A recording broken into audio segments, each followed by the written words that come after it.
रविशंकर प्रसाद ने प्रेस वार्ता करते हुए कहा है कि ममता बनर्जी के बंगाल में लोकतंत्र का हनन हो रहा है। बोलो, शुरू करें। बंगाल में आज जो ग्राम पंचायत के चुनाव हो रहे हैं उसमें हिंसा का तांडव हो रहा है।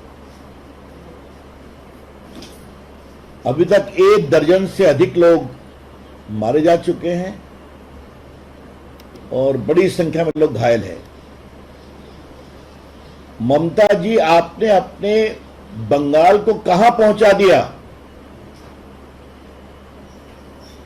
एक समय बंगाल लोकतंत्र की जननी थी, राष्ट्रीय जागरण का केंद्र था, सुभाष चंद्र बोस का बंगाल, गुरुदेव रविन्द्रनाथ टैगोर का बंगाल, ईश्वरचंद्र विद्यासागर का बंगाल। कोई चुनाव होगी तो लाश गिरना जरूरी है क्या?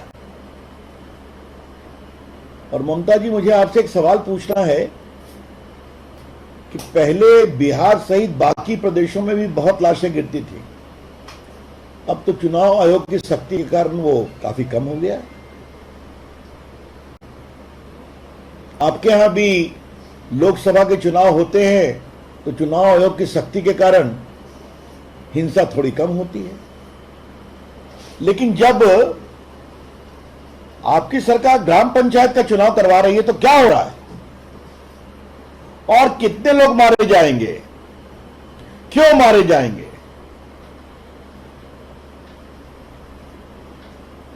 सेंट्रल फोर्सेस को भी कायदे से काम नहीं करने दिया जा रहा है,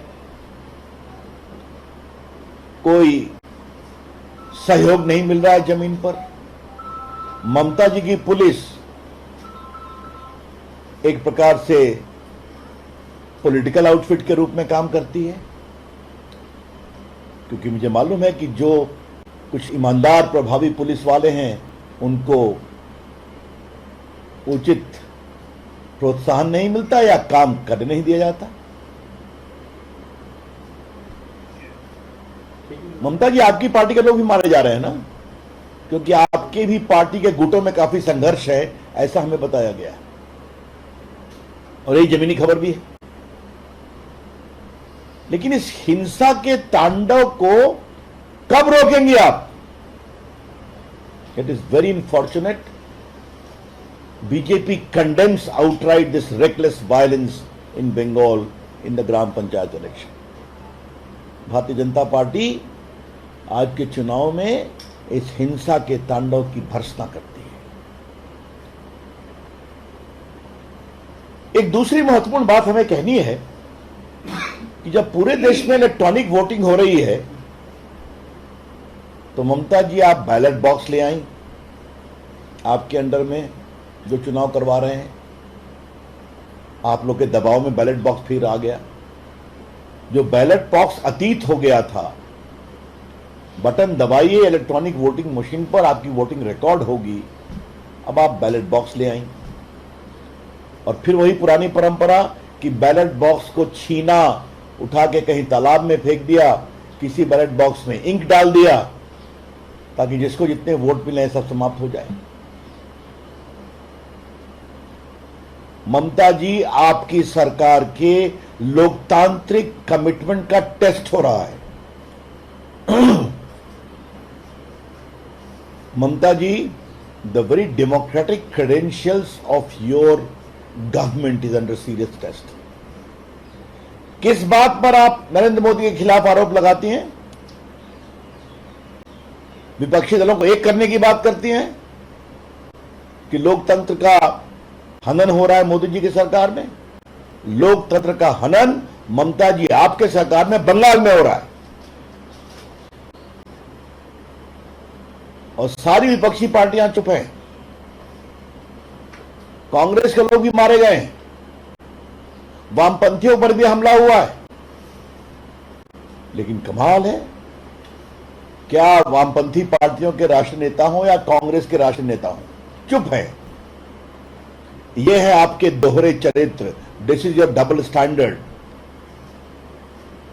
बेबुनियाद आधारहीन आरोप लगाना नरेंद्र मोदी की सरकार के खिलाफ और अपने अगुवाई में बंगाल में खुलेआम हिंसा का तांडव करना। ये बहुत दुर्भाग्यपूर्ण है।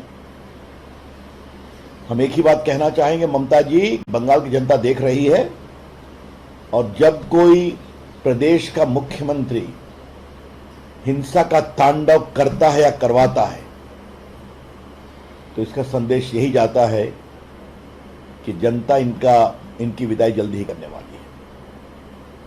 और आपके इस आचरण के कारण लोकतंत्र तो बहुत शर्मसार हुआ ही है, बंगाल की गौरवशाली जनता को भी बहुत दुख लगा है, और हमें पूरा विश्वास है कि उचित कार्रवाई होगी लोकतंत्र के हिसाब से अगले चुनाव में।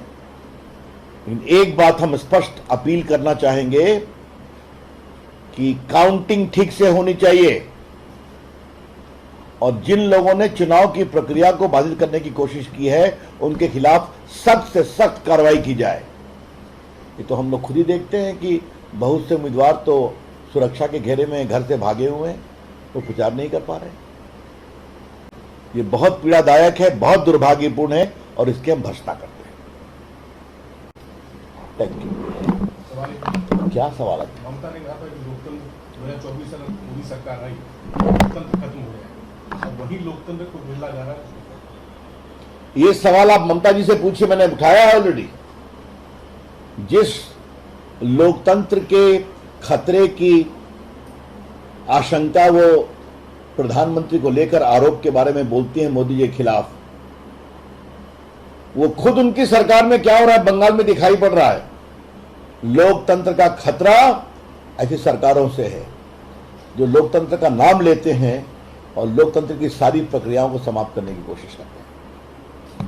Sir, but TMC also alleging that there are also, tampering of votes and also ballot boxes have been tampered by BJP also.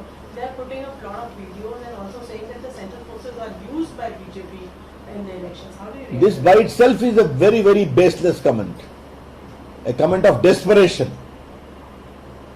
Our report suggests that the central forces are not being allowed to operate freely to ensure a free and fair elections. And that's the reason you are seeing it. And there's a lot of tussle inter-se between the TMC party also. Thank you. Chalo.